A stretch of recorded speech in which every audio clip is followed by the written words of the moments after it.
मिठो मुहम्मद रसूल रब जो सोहणो सभिन जो सिगार आहे। मिठो मुहम्मद रसूल रब जो सोहणो सभिन जो सिगार आहे। डिनो वा मालिक महबूब पंहिंजो नबी नबिन जो सरदार आहे। मिठो मुहम्मद रसूल रब जो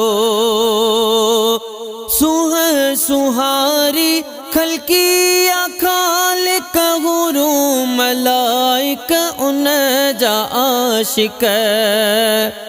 सुह सुहारी खल्किया खालिक गुरु मलाइक उन जा आशिक।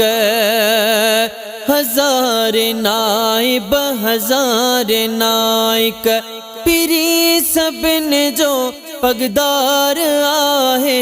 डिनो आ मालिक महबूब पंहिंजो नबी नबिन जो सरदार आहे। मिठो मुहम्मद रसूल रब जो सुहणो सभिन जो सिगार आहे।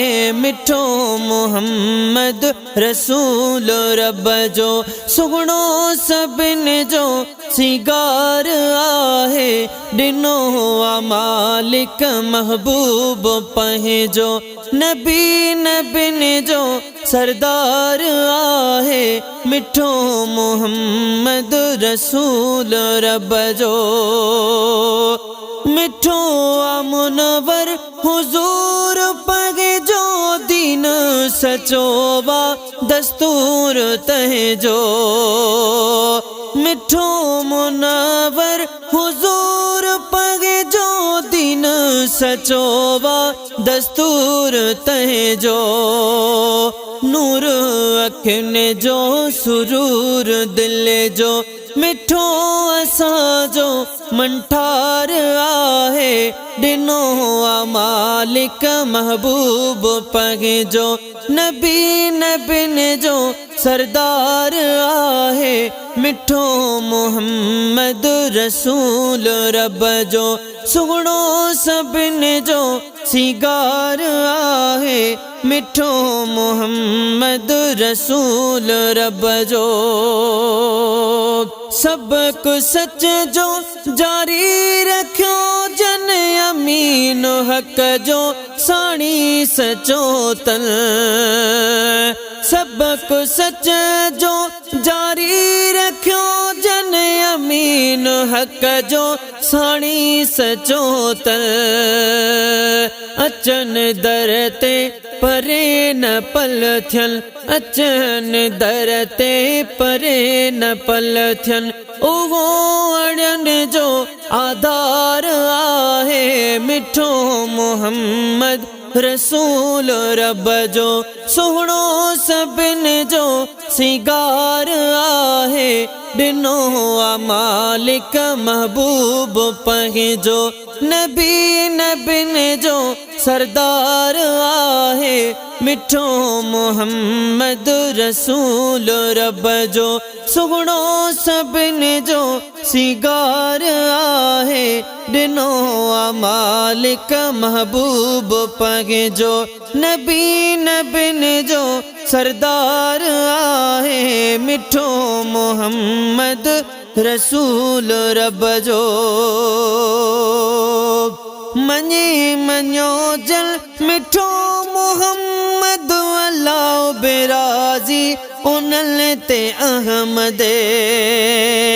मञे मञो जल मिठो मुहम्मद अल्लाह बेराजी उनल ते अहमद। खुदा बे खुश थियो बिलाह बेहद वागर वगल जो वगदार आहे।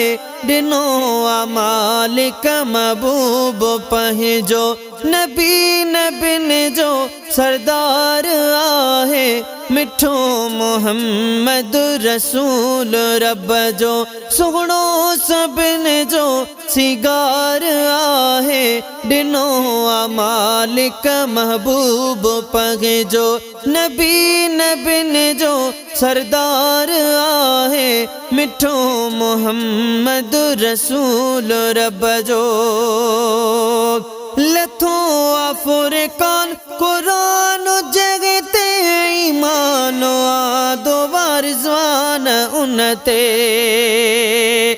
लथो अफुरकान कुरान जगते ईमान आदो अर्ज़वान उनते इंसान हैवान मस्तान तहते सियाल दिल बर असा जो दिलदार आए दिनो आ मालिक महबूब पगे जो नबी नबिन जो सरदार आहे मिठो मोहम्मद रसूल रब जो सुगणो सबिन जो सिगार आहे मिठो मोहम्मद रसूल रब जो सुगणो सबिन जो सिगार आहे दिनो आ मालिक महबूब पहे जो नबी नबिन जो सरदार आहे मिठो मोहम्मद रसूल रब जो।